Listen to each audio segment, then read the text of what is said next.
செப்பனியா அதிகாரம் 2. மனம் திரும்ப அழைப்பு.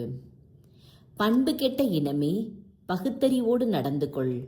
பதரை போல் நீங்கள் தூற்றப்படும் முன்னே ஆண்டவரது கடும் சினம் உங்கள் மேல் விழும் முன்னே, ஆண்டவரது சினத்தின் நாள் உங்கள் மேல் விழும் முன்னே, நாட்டில் இருக்கும் எளியோரே, ஆண்டவரின் கட்டளையை கடைபிடிப்போரே, அனைவரும் ஆண்டவரை தேடுங்கள்.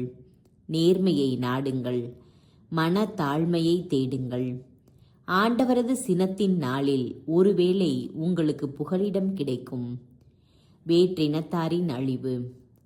காசா குடியற்று போகும், அஸ்கலோன் பாழடைந்து போகும், அஸ்தோது நண்பகலில் விரட்டி அடிக்கப்படும், எக்ரோன் வேரோடு பிடுங்கி எறியப்படும். கடற்கரையில் வாழும் இனத்தாராகிய கெரேத்தியரே, உங்களுக்கு ஐயோ கேடு! ஆண்டவரின் வாக்கு உங்களுக்கு எதிராய் உள்ளது. பெலிஸ்தியரின் நாடே, கானானே, எவனும் குடியிராதபடி நான் உன்னை அழித்து விடுவேன்.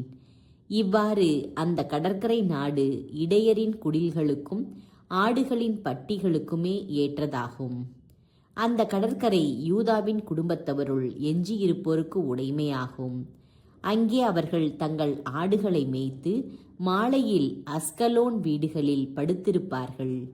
ஏனெனில் அவர்களுடைய கடவுளாகிய ஆண்டவர் அவர்கள் மீது அக்கறை கொண்டு முன்னைய நன்னிலைக்கு அவர்களை உயர்த்துவார்.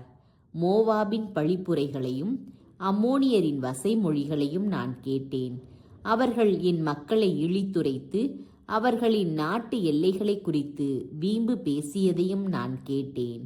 ஆதலால் படைகளின் ஆண்டவரும் இஸ்ரேலின் வாழும் கடவுளுமாகிய நான் ஆணையிட்டு கூறுகின்றேன், மோவாபு சோதோமை போல் ஆகும், அம்மோனியர் கொமோராவை போல் ஆவர். இது உறுதி. இந்நாடுகள் காஞ்சோரி படரும் காடாகவும் உப்பு பள்ளம் நிறைந்த பாழ் நிலமாகவும் என்றும் இருக்கும். என் மக்களில் எஞ்சியோர் அவர்களை கொள்ளையடிப்பர். என் மக்களுள் தப்பியோர் அவர்களை அடிமைகளாக்கிக் கொள்வர். அவர்களுடைய இருமாப்புக்கு கிடைக்கும் பயன் இதுவே. ஏனெனில் படைகளின் ஆண்டவருடைய மக்களுக்கு எதிராக அவர்கள் பழித்துரைத்தார்கள், வீம்பு பேசினார்கள்.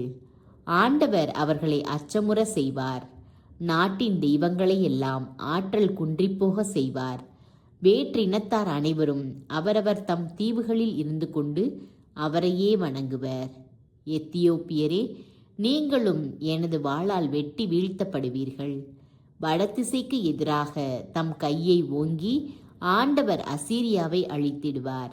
நினிவே நகரை பாழடைய செய்து வறண்ட பாலை நிலமாக்குவார். அங்கே மந்தைகளும் எல்லா வகை விலங்குகளும் படுத்து கிடக்கும். தூண்களின் உச்சியில் கூகையும் சாக்குருவியும் தங்கியிருக்கும். பலகணியில் அமர்ந்தவாறு ஆந்தை அலரும். நிலை கதவின் மேல் இருந்தவாறு காகம் கரையும். கேதுரு மர வேலைப்பாடுகள் அழிக்கப்படும். நான் ஒப்புயர்வு அற்றவன் என்ற கவலையின்றி களிப்புற்றிருந்த நகர் இதுதானோ? இப்பொழுது அது காட்டு விலங்குகளின் குகையாகி எவ்வளவு பாழாய் போயிற்று! அதை கடந்து போகும் ஒவ்வொருவனும் சீழ்க்கை அடித்து கையசைக்கிறான்.